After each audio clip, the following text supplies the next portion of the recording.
7:33, estamos con el ministro de Gobierno, Francisco Jiménez. Ministro, gracias por acompañarnos. Ayer, más rápido de lo que pensábamos, se presenta una nueva propuesta de preguntas de la consulta popular. La pregunta es, ¿por qué si sabían que lo que le iba a pasar a la pregunta 6 no lo hicieron desde el principio? Milton, buenos días con todos. Bueno, nosotros no sabíamos, no teníamos una certeza sobre cómo iba a resolver la Corte.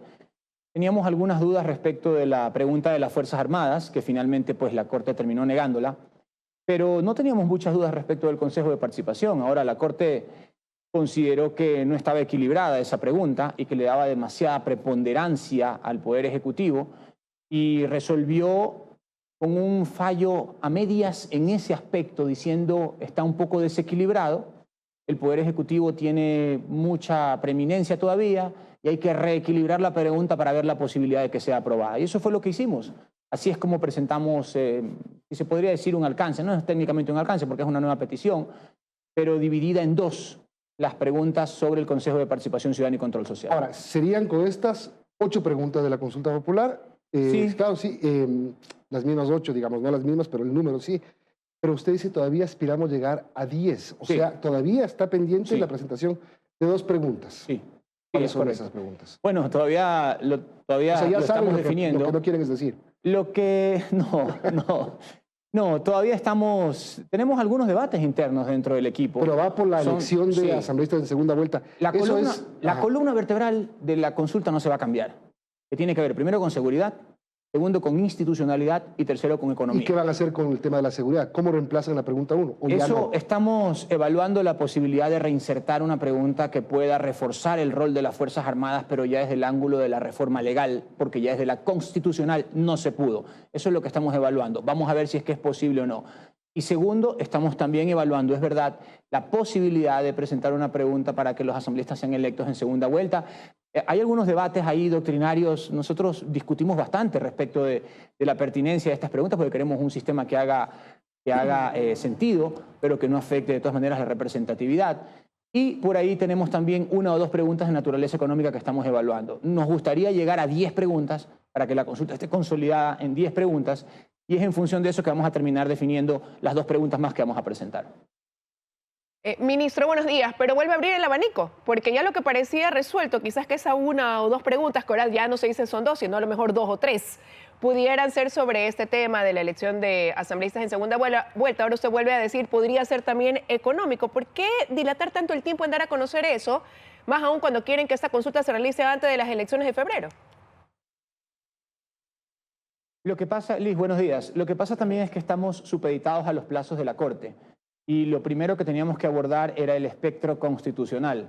Por eso fue que se presentaron las primeras 8 preguntas para obtener un primer pronunciamiento de la Corte, que ya lo tuvimos, en el cual 6 de las 8 ya fueron aprobadas. Quedan 2, una que era muy importante para nosotros, que es la de Fuerzas Armadas, y la otra también, que es la del Consejo de Participación Ciudadana.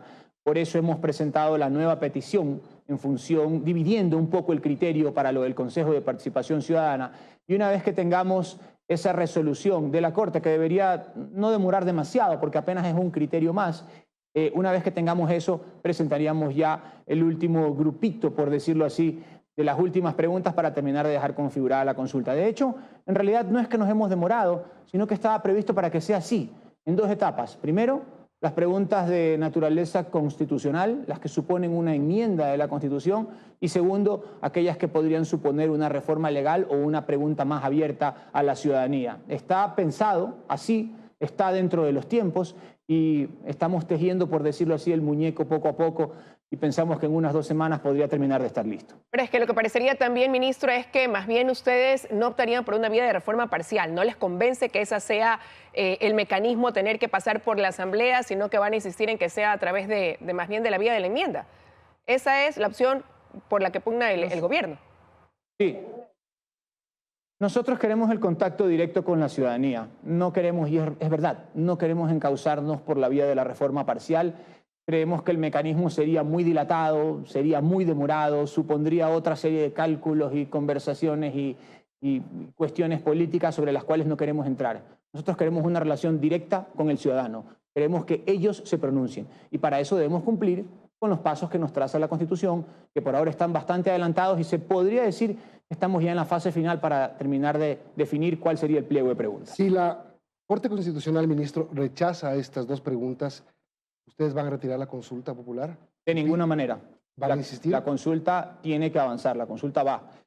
Obviamente que queremos una consulta lo más completa posible, porque eso es lo que desde nuestro punto de vista le conviene a la gente, le conviene al pueblo ecuatoriano y le conviene sobre todo al país.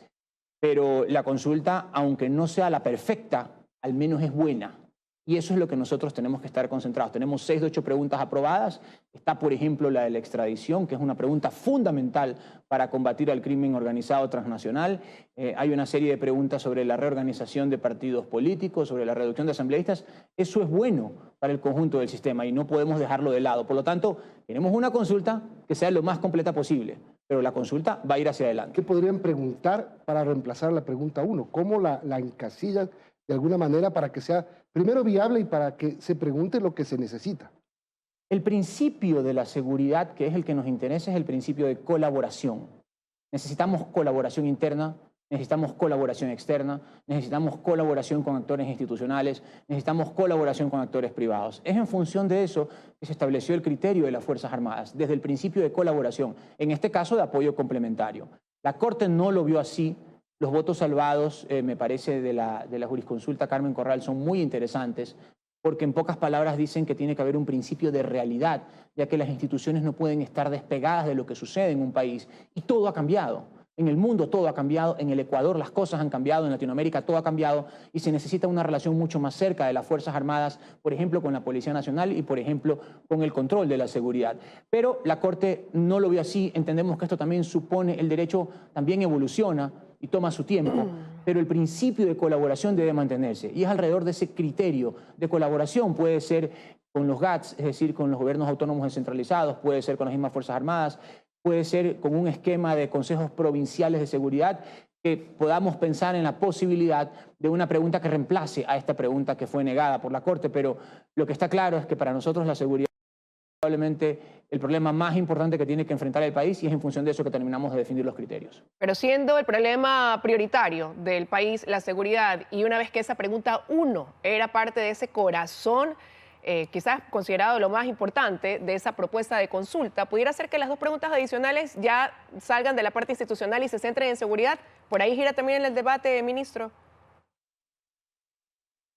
Bueno, eso es lo que estamos definiendo ahora. A nosotros nos parece que el eje de seguridad está bastante armado. Por ejemplo, la pregunta sobre la extradición era fundamental para el conjunto de la consulta. Fue aprobada, afortunadamente, y va a permitir una herramienta de colaboración internacional con otros países fundamental para el combate al crimen organizado.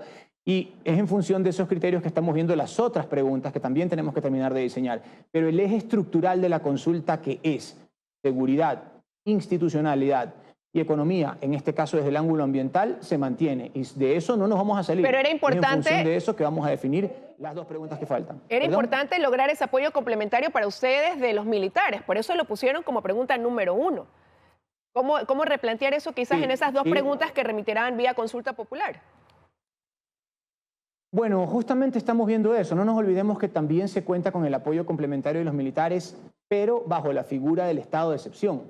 Aquí lo que estábamos haciendo es desburocratizar el sistema, eliminando la necesidad de estados de excepción para que puedan intervenir bajo ciertos parámetros las Fuerzas Armadas. Ahora tenemos que seguir bajo la figura de estados de excepción que hace un poquito más pesado el proceso de intervención de las Fuerzas Armadas bajo ciertos escenarios y vamos a tratar de incidir por ahí, es decir, puede ser aligerando las condiciones para que se implementen los estados de excepción, pero manteniendo el concepto de los estados de excepción, porque al fin y al cabo existe dentro de la Constitución, existe dentro de la normativa legal y sigue estando a la mano la posibilidad de que las Fuerzas Armadas colaboren con la policía, claro, con un mecanismo un poquito más pesado que el que nosotros habíamos concebido inicialmente. Entonces, quedamos claros. Las 2 siguientes preguntas, la 9 y la 10, serán la una institucional, que será probablemente el tema de elección en segunda vuelta de asambleístas, y la otra insistirá en el tema seguridad. ¿Estamos así? Sí, eso es lo más Eso es lo que por ahora hemos decidido. Puede ser, como dije, que haya algún tema económico complementario, pero es prácticamente exacto lo que usted dice. Lo más probable es que sea una pregunta de naturaleza institucional y la otra que complemente el trabajo en materia de seguridad. Es lo que estamos buscando, es lo que más o menos hay un consenso alrededor de eso y en función de esos criterios estaremos definiéndolo en los próximos días. 10 preguntas, no más. No más, porque tampoco se trata aquí de poner un cuestionario de examen a la ciudadanía. Nosotros no queremos abrumar a nadie, pero sí queremos resolver los problemas que tiene el país. Y nos parece que tal como está armada la consulta, es una excelente herramienta. Tema, solamente no sé si Liz tenga algo más sobre la consulta popular. Liz, ¿quieres algo más sobre la consulta o podemos hablar un ratito de mesas de diálogo? No, vamos con las mesas de diálogo. Bueno, terminó. Aquí el compromiso es, ministro, Ejecutar. ejecutar. Pero no a nadie, sino los acuerdos. No, sí, pues. ¿Y esos acuerdos hasta qué plazo se han puesto? Tenemos justamente el día de hoy, vamos a tener una reunión metodológica con las organizaciones sociales para ver cuáles son las fases de implementación de los acuerdos. Nosotros ya tenemos diseñado desde el Ministerio de Gobierno toda una metodología. Lo que ha pasado es simplemente lo primero nada más. Aquí lo que ha sucedido es los 218 acuerdos, que es la fase de elaboración de política pública, y ahora viene la fase de implementación, de ejecución, de levantamiento de información sobre nudos críticos para esa ejecución y además de un monitoreo permanente, inclusive con un sistema de semaforización que hemos enseñado dentro del Ministerio de Gobierno. Algunos se ponen bravos porque hay 218 acuerdos y la verdad es que a veces cuesta un poquito entender a algunos actores políticos, pero la realidad es que no son 218 acuerdos para beneficio del gobierno o beneficio de 2 o 3 organizaciones. Son 218 acuerdos para beneficio de los 18 millones de ecuatorianos. Y si hay más acuerdos, ¿por qué no?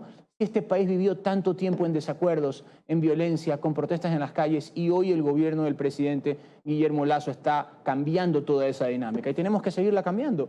Yo pienso, y lo he dicho aquí, lo he defendido, que estamos en un momento histórico donde podemos establecer nuevos parámetros de relación, inclusive con las diferentes organizaciones. Así lo hemos hecho, vamos a perseverar en esa ruta porque nos parece que es la ruta no solo de la paz, sino también de la productividad. Eso le da tranquilidad a la gente para que pueda producir y eso nos permite acercarnos a las organizaciones sociales para hacer mejor llegar nuestros planes a los diferentes territorios.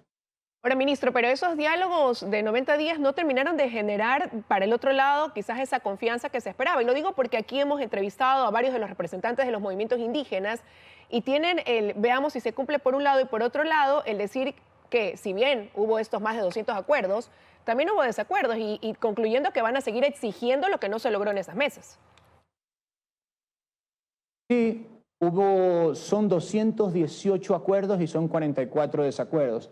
Pero es lo normal en un proceso de diálogo. A veces le hemos tenido un poco de temor a los disensos y yo personalmente nunca le he tenido temor a los disensos. El problema es cuando no están bien demarcadas las líneas de conflicto, es decir, cuando no existe la forma de solucionar aquello en lo que estamos en desacuerdo o de mantener esos desacuerdos pero dentro de un espacio de racionalidad.